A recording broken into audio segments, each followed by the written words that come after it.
नमस्कार, आप देख रहे हैं डीए न्यूज प्लस का खास कार्यक्रम चर्चा है। और बहुत सारी print media, electronic media, social media, digital बहुत सारे प्लेटफॉर्मों पर जो अभी की वर्तमान की बहुत सारी चर्चाएं उन्हें लेकर हाजिर हूं मैं शकील साजिद।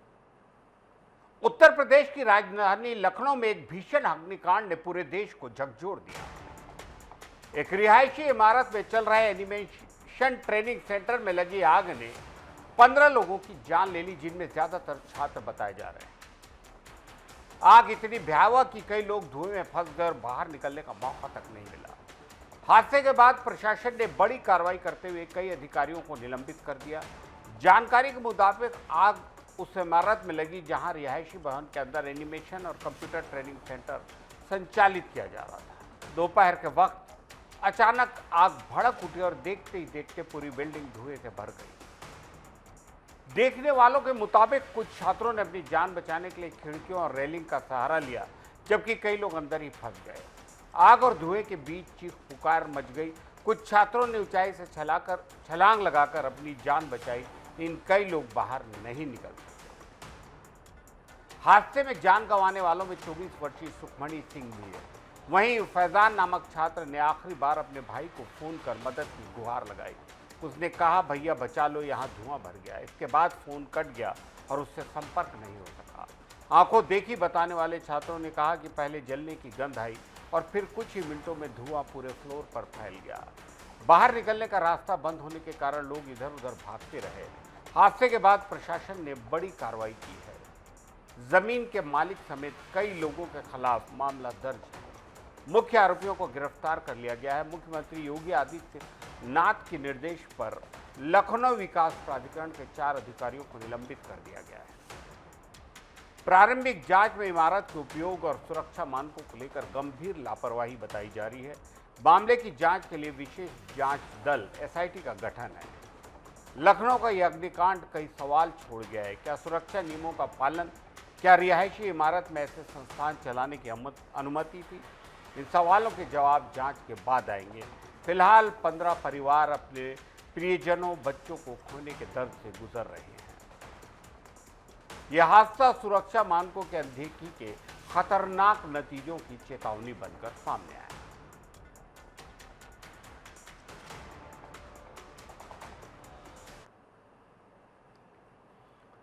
रायपुर के चर्चित हाई प्रोफाइल ड्रग्स स्कैंडल में अब एक बड़ा मोड़ आ गया है। मामले में प्रवर्तन निदेशालय यानी ईडी की एंट्री हो गई। ईडी ने पुलिस से चार्जशीट की कॉपी मांगी और अब मनी लॉन्ड्रिंग व मनी ट्रेल की जांच शुरू करने की तैयारी। ईडी की सक्रियता से उन लोगों में हड़कंप मच गया है जिनके नाम अब तक पर्दे के पीछे बहुत दिनों से बताए जा रहे हैं। रायपुर में सामने आए हाई प्रोफाइल ड्रग्स स्कैंडल की जांच पुलिस कर रही है। इस मामले में चार्जशीट भी अदालत में पेश है। अब ईडी ने इस पूरे नेटवर्क की आर्थिक गतिविधियों की जांच शुरू कर दी है। सूत्रों के मुताबिक ईडी पता लगाने की कोशिश करेगी कि ड्रग कारोबार से जुड़े पैसों का लेन देन कैसे हुआ, पैसा कहां से आया, किन किन लोगों तक पहुंचा। इसके लिए पुलिस से केस की पूरी चार्जशीट और अन्य दस्तावेज मांगे गए हैं। मामले की कथित मास्टरमाइंड में नव्या मलिक और विधि अग्रवाल को माना जा रहा है। इनकी गिरफ्तारी और मोबाइल फोन की जांच के बाद कई हाई प्रोफाइल नाम चर्चा में आए थे। इनमें कारोबारी, होटल संचालक, इवेंट मैनेजर और प्रभावशाली लोगों के नाम बताए जा रहे हैं। जांच के दौरान कई नाइट पार्टियों, क्लब नेटवर्क और कथित ड्रग सप्लाई चेन का भी खुलासा हुआ। हालांकि पुलिस ने अब तक जिन लोगों के खिलाफ पर्याप्त साक्ष्य मिले उन्हीं के खिलाफ कार्रवाई की है। अगस्त 2025 में जब पुलिस ने कार्रवाई कर एमडीएमए ड्रग्स के साथ कुछ आरोपियों को गिरफ्तार किया था, पूछताछ में एक के बाद एक कई नाम सामने आए। इस केस में नव्या मलिक, अयान परवेज, विधि अग्रवाल, ऋषिराज टंडन, सोहेल खान, जुनैद अख्तर, हर्ष आहूजा, मोनी बिश्नोई और दीप धनारिया सहित कई आरोपियों की गिरफ्तारी हो चुकी है। हालांकि ये छोटी छोटी मछलियां बताई जा रही हैं, बड़े मगरमच्छ इस मामले से गायब कर दिए गए हैं, ऐसा सूत्र बताते हैं और शहर में इस बात की बेहद चर्चा है। फिलहाल अधिकांश आरोपियों को जमानत मिल गई है और मामला अदालत में है। अब ईडी की एंट्री के बाद जांच का दायरा बढ़ सकता है। उम्मीद है नेटवर्क से जुड़े हुए से चेहरे भी सामने आएंगे जो अब तक सिर्फ चर्चाओं में रहे हैं। और इस हाई प्रोफाइल मामले में बहुत सारे हाई प्रोफाइल नाम जिनके बगैर ये रैकेट, ये ड्रग्स रैकेट ना पैसा ले सकता था, ना आगे चल सकता था, ना विदेश जा सकता था, इसका खुलासा सचमुच में हो सकेगा।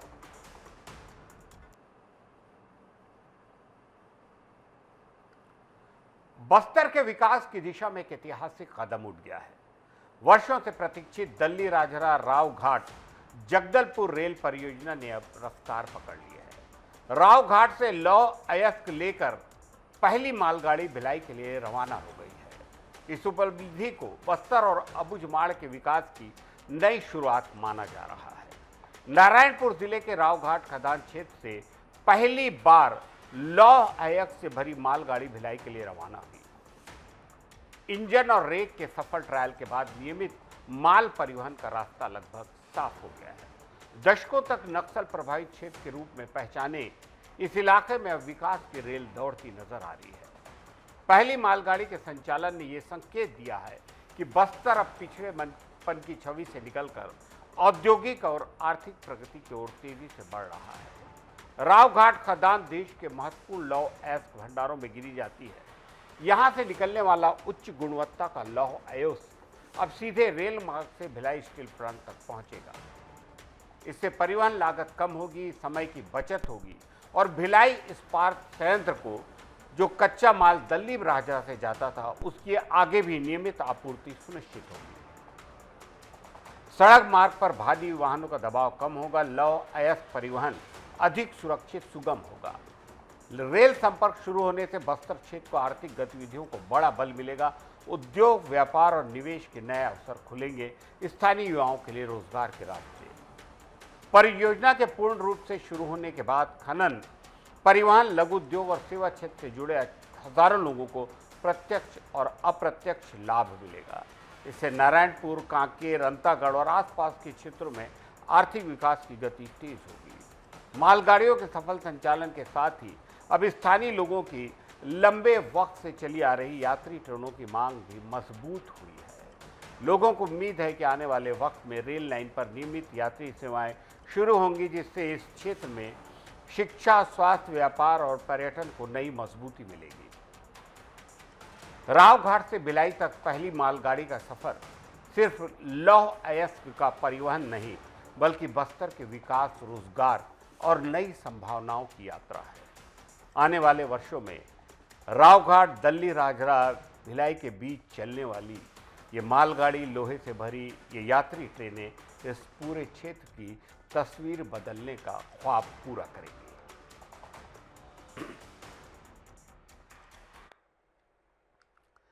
धमतरी में सोमवार को सीता नदी टाइगर रिजर्व क्षेत्र के 45 गांवों के हजारों ग्रामीणों का गुस्सा सड़क पर दिखाई दिया।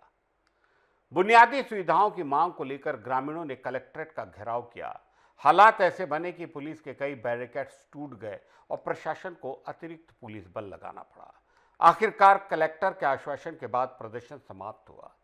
सीता नदी टाइगर रिजर्व क्षेत्र के रिसगांव, खल्लारी सहित 45 गांवों के हजारों ग्रामीण आदिवासी जल, जंगल, जमीन संघर्ष समिति के बैनर तले धमतरी पहुंचे। ग्रामीणों का आरोप है कि टाइगर रिजर्व क्षेत्र में शामिल होने के कारण उनके गांव आज भी सड़क, पुल, बिजली, शिक्षा और स्वास्थ्य जैसी मूलभूत सुविधाओं से वंचित है। प्रदर्शन में शामिल लोग ट्रैक्टर, पिकअप, मेटाडोर और अन्य वाहनों से धमतरी पहुंचे। रास्ते में पुलिस ने कई स्थानों पर उन्हें रोकने की कोशिश की, लेकिन ग्रामीणों के बेकाबू भीड़ बैरिकेड पार कर आगे बढ़ती रही। नगरी, बनरौत थाना और शहर के अन्य प्रवेश मार्ग पर पुलिस ने सुरक्षा के कड़े इंतजाम किए। इसके बावजूद प्रदर्शनकारी कलेक्ट्रेट की ओर बढ़ते रहे। जनपद कार्यालय के सामने लगाए गए बैरिकेड्स के पास ग्रामीणों ने सड़क पर बैठकर चक्का जाम किया। करीब 5000 से अधिक ग्रामीणों की भीड़ धमतरी कलेक्ट्रेट के मुख्य द्वार तक पहुंच गई और वहीं धरने पर बैठकर जमकर नारेबाजी। प्रदर्शनकारियों का कहना कि वर्षों से उनकी मांगों की अनदेखी हो रही है। ग्रामीणों की प्रमुख मांगों में गांवों तक पक्की सड़क निर्माण, पुल, पुलिया, बिजली सुविधा, स्कूलों में शिक्षकों की नियुक्ति और स्वास्थ्य केंद्रों में डॉक्टरों की व्यवस्था शामिल है। उनका आरोप है कि टाइगर रिजर्व के गठन के वक्त आवश्यक प्रक्रियाएं पूरी नहीं की गई, जिसका खामियाजा आज ग्रामीणों को भुगतना पड़ रहा है। स्थिति को गंभीर होते देख कलेक्टर अविनाश मिश्रा खुद प्रदर्शन स्थल पहुंचे और ग्रामीणों से सीधा संवाद किया। प्रशासन की ओर से समस्याओं के समाधान का उचित आश्वासन मिलने के बाद आंदोलन समाप्त हुआ। फिलहाल प्रशासन ने राहत की सांस ली है, क्योंकि प्रदर्शन शांतिपूर्ण ढंग से खत्म हो गया है। लेकिन ग्रामीणों ने साफ चेतावनी दी है कि यदि उनकी मांगों पर जल्द कार्रवाई नहीं हुई तो अगली बार वे अपने परिवारों के साथ बड़े स्तर पर आंदोलन करेंगे। अब सबकी नज़र प्रशासन के अगले कदम पर टिकी हुई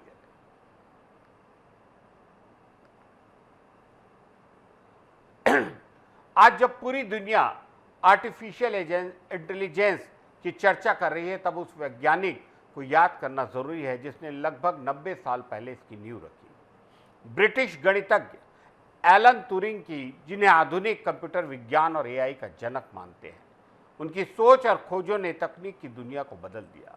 23 जून 1912 को जन्मे एलन ट्यूरिंग असाधारण प्रतिभा के धनी थे। विज्ञान और गणित में गहरी रुचि। उन्होंने किंग्स कॉलेज कैम्ब्रिज से गणित की पढ़ाई की और बाद में प्रिंसटन यूनिवर्सिटी से पीएचडी। साल 1936 में उन्होंने ट्यूरिंग मशीन की अवधारणा पेश की।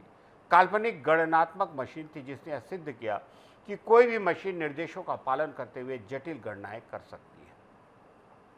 आज के कंप्यूटर सॉफ्टवेयर प्रोग्रामिंग की नींव इसी विचार पर है।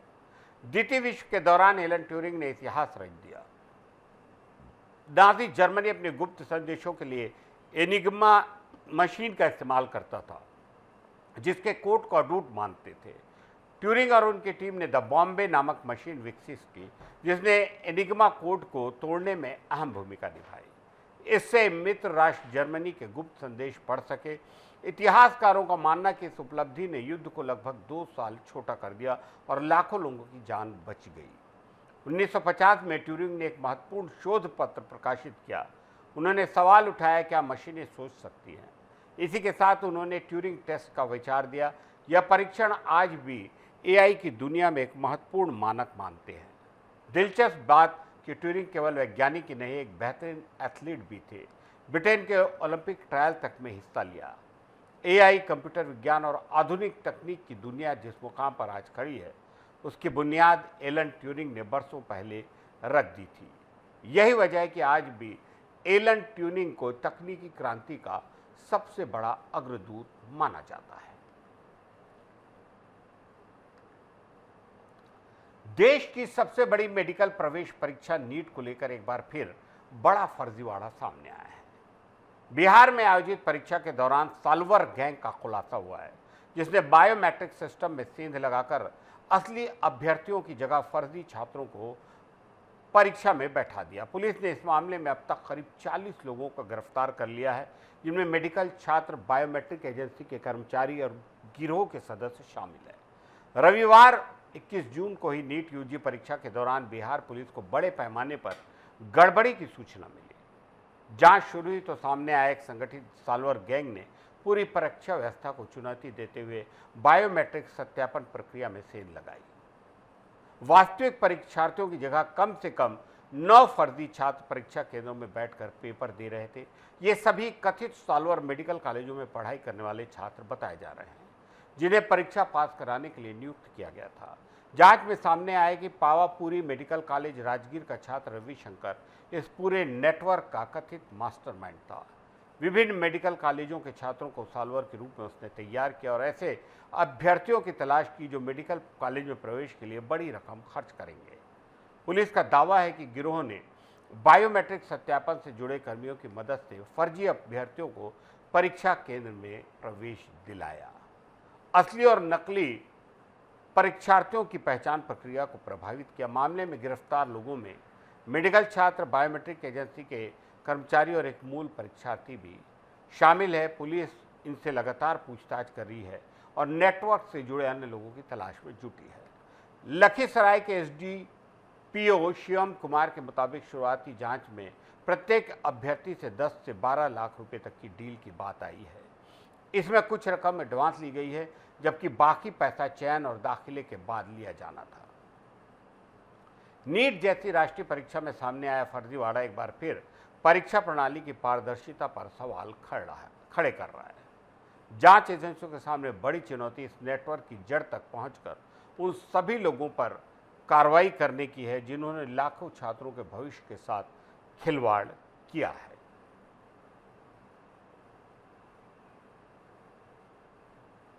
आज की चर्चा में इतना ही। इजाजत दीजिए शकील साजिद को। नमस्कार।